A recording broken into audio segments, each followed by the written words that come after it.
So I wanted to go a little Jim Collins this morning. Good to great and built to last. And I'm not going to talk about Jim's content, but I'm going to talk about the people that we work with that are just soaring, human performance-wise and in life. They're getting more joy out of life. They're getting a better return on their investments in life. And one of the investments that is the most important that we overlook the quickest is our health and our wellness. And we devalue that for whatever reason, and I don't know why. It's because we've shamed it or guilted people in the past for taking care of themselves, and that was the way that things used to be. And now we're trying to step forward into this new era where people understand it's not just when you're on the plane that you need to take care of yourself first, but in life too, because if you're gone, news bulletin, you're gone, okay? So, and I'm not going to get into the religious side of that, of whether or not you're really gone or you're coming back or whatever. We're just talking about this lifetime right now. And so let's think about this for a moment. We have our clients that understand. Let's go through a few things. For starters, like resources. When you're paying for things, you're either going to pay with any combination of things or it's going to be time or energy or money. Now, the thing is, most of the people that we know that are achieving greatly understand they're willing to exchange any combination of them to get themselves as quickly and as successfully as possible to where their mission wants to take them. So they keep the key things, and they're willing to invest on those things because they understand they're going to have a greater lifetime return on investment, and they understand that there's going to be an opportunity cost. And so what I like to say is, when they're looking at it, they understand a few things. One, they're investing in things that are going to support and grow, and they respect that. This is what I call respect and protect. Right? That's where their resources are going, to respect something that's supporting and growing and protect it. That means they might be trying to end some negative thing that's going on, so that they're defeating that. That's protecting. So if it's a toxic situation, then they need to protect that against toxicity. If there's a deficient situation, then they need to respect that and then increase the efficiency in that area to get rid of the deficiency, because that's where we get stuck. Deficiency and toxicity. So respect and protect.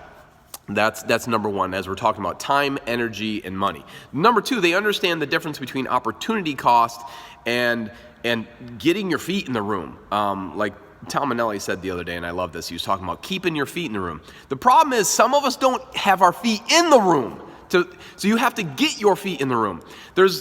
There's been an explosion lately of mastermind groups, and people are like, oh my God, that mastermind's $100,000. Well, back in the old days, a lot of the mastermind groups were more like a country club.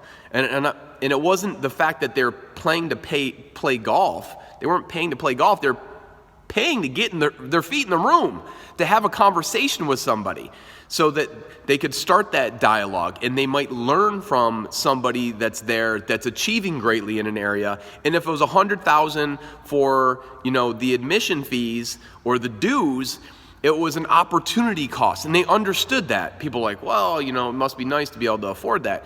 But that's the price of admission, to get your feet in the room. And they understood that once you're there, you're going to have different thoughts. You're going to understand different things, and it's going to be an advantage.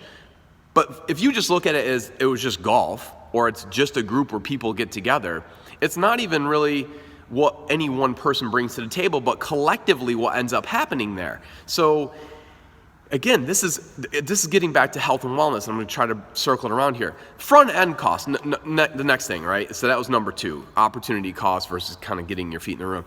The next thing is number three, which is front end cost versus lifetime cost, and understanding that there's a back end value for return on investment, and then there's also your immediate return on investment. Your immediate return on investment is almost that instant gratification, and there's nothing wrong with that. Sometimes it's a win-win. You get instant gratification and a huge return on investment over a lifetime. But it usually doesn't pair up win-win. It's usually maybe a mini loss because there's no instant gratification unless you're going to feel it and you choose to feel it in advance and then experience it with that return on investment over the lifetime. But the problem is a lot of people look at that initial cost. They look at the front end cost of something instead of looking at it as an initial investment. And so their lifetime cost of something might be really low. Like you don't shop for a washer and dryer the same way that you shop for a car.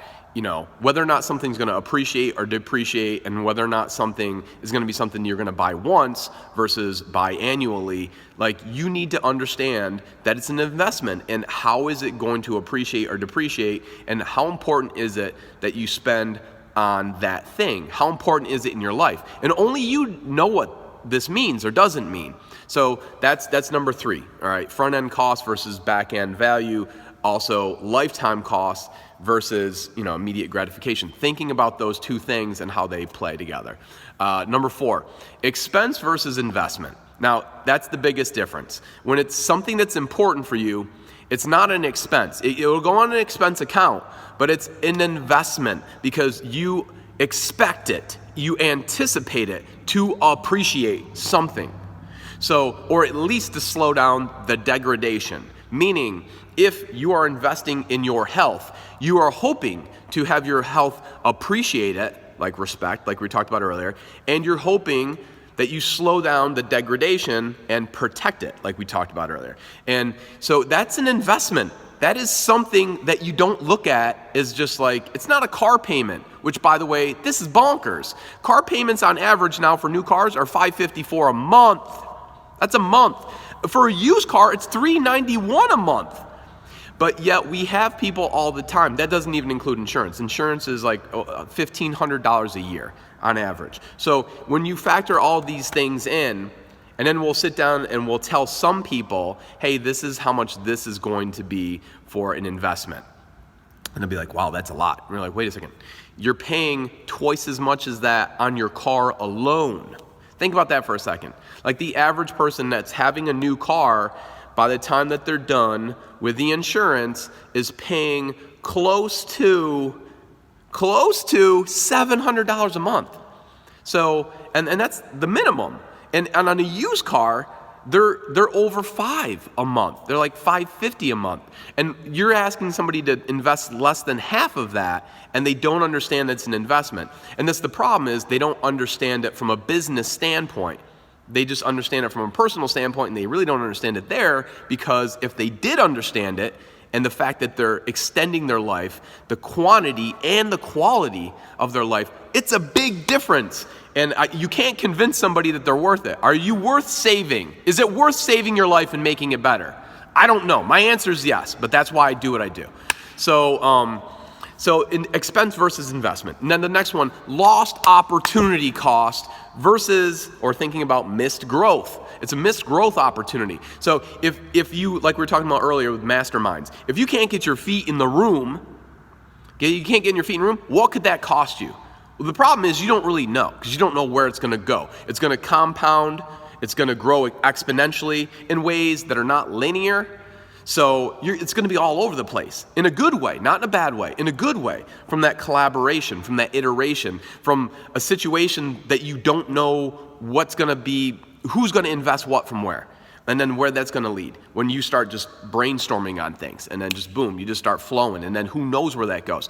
But when you're not in the room, you don't know what's in there, right? And so the lost opportunity cost is unimaginable.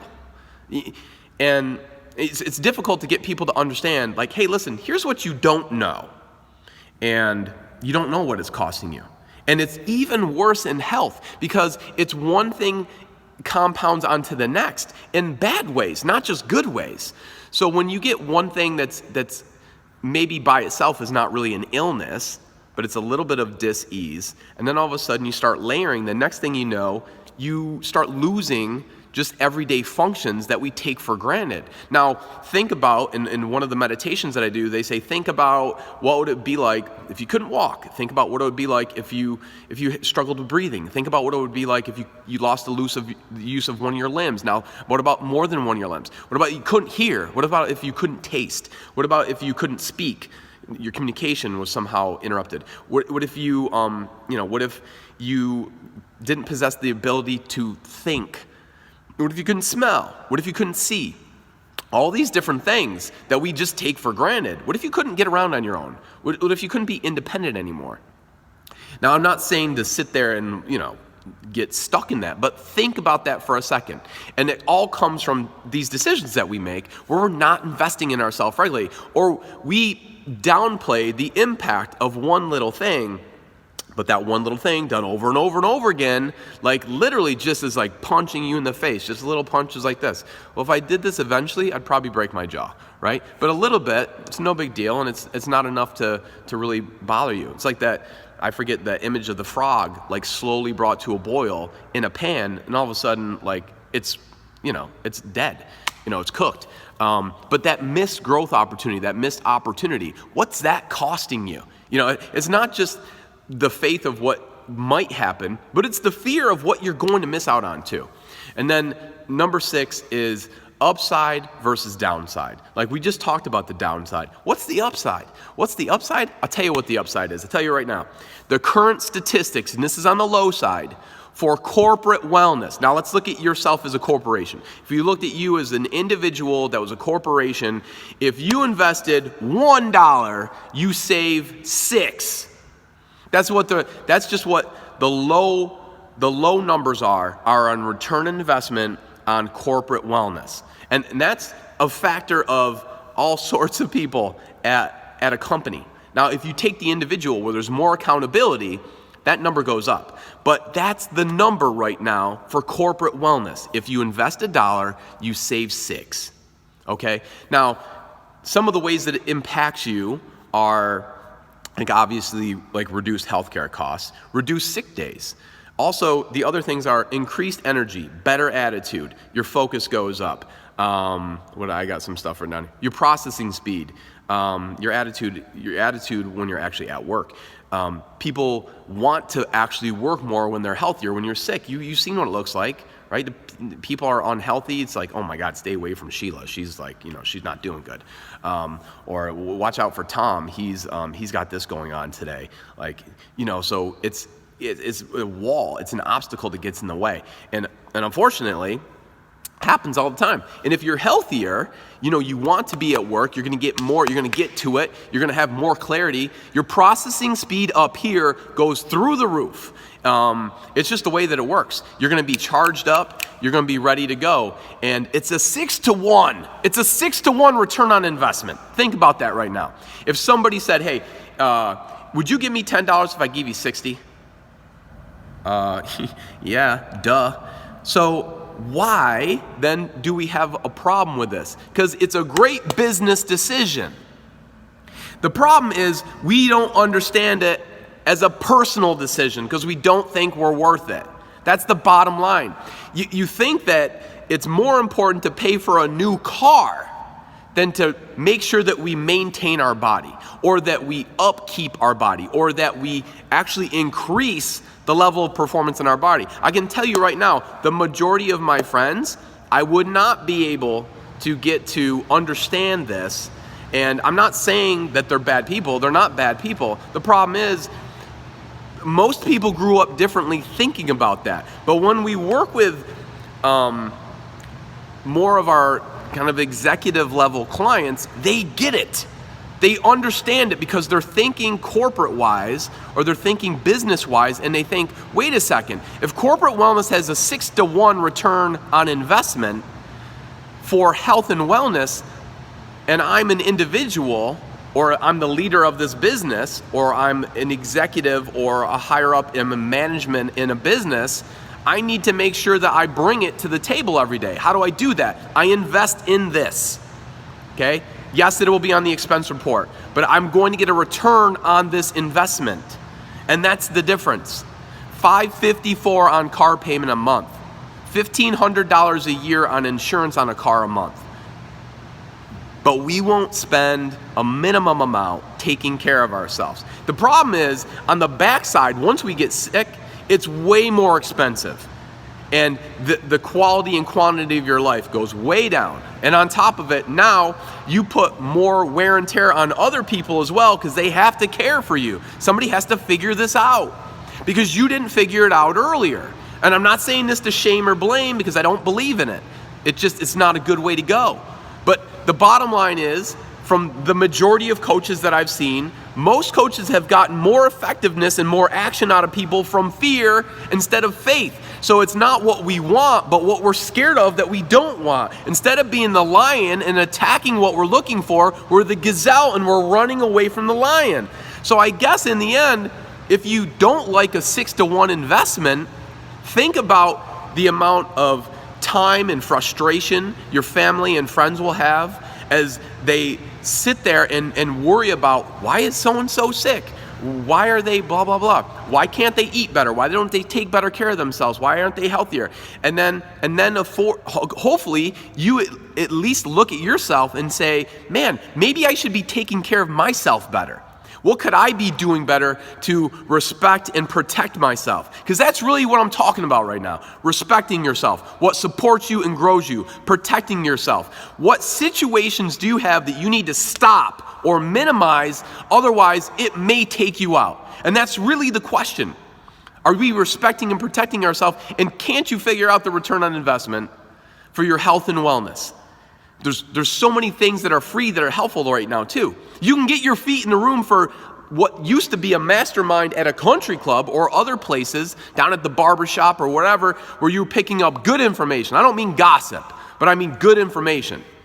Because if you're around somebody who's successful and they're doing well, they're not going to gossip with you. They're going to talk about what they talk about. I guess what they gossip about. Hey, did you hear so-and-so is doing this and that's how this is growing? What? Is that gossip? Yeah, actually that's gossip. As you're talking about like something you don't know exactly, but hey, listen, I heard so-and-so did this and this is what they got for a return on investment. Are you kidding me? And then all of a sudden you're in a different environment and saying, you hear what so-and-so did? I can't believe that, blah, blah, blah, blah, blah. Like, who are you protecting and respecting? You know, that's the question. So bringing it around back to the beginning, what we were talking about is your resources. How do you invest your time, energy, and money to try to, and I don't mean to say shortcut, but it really is a shortcut. How do you get from point A to point B the best, the quickest, to experience the victory at the highest level imaginable and have it impact every important area of your life to take you to a higher level? And that's really what we're talking about. And ask yourself today, how are you protecting and respecting yourself, your values, beliefs, principles, and goals and dreams, not just for you, but for your family and for your business as well? That's the question.